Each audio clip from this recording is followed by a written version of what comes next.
Natagpuan ng isang mass grave sa Syria na tinatayang naglalaman ng higit sa 100,000 na katawang tinorture at pinatay noong panahon ng civil war sa ilalim ng pamumuno ni ousted President Bashar al-Assad, kung saan tinawag itong machinery of death ng International War Crimes Prosecutor. Yan at iba pang mga napapanahong balita mula sa iba't ibang panig ng mundo sa loob ng isang minuto sa Global Headlines Report ni James Galange. Balita mula sa Syria. Natagpuan ang isang mass grave sa Syria kung saan pinaniniwalaang inilibing ang mga nasawi noong civil war sa ilalim ng pamumuno ni dating Syrian President Bashar al-Assad.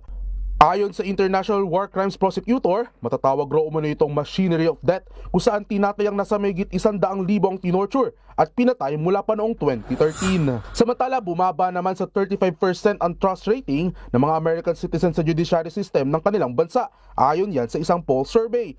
Ito raw ay dahil sa naging posisyon ng hudikatura sa usapin ng abortion at ang pagbawi sa federal charges na isinampa laban kay President-elect Donald Trump noong nakaraang taon.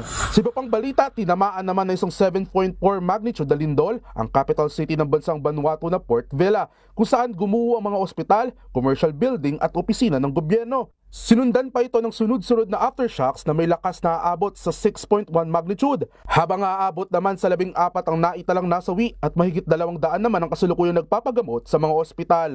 At iyan ang isang minutong hatid ng mga pinakamaiinit at napapanahong balita sa iba't ibang panig ng mundo. Para sa MBC TV Network News, ito si James Galange, una sa Pilipinas, una sa Pilipino.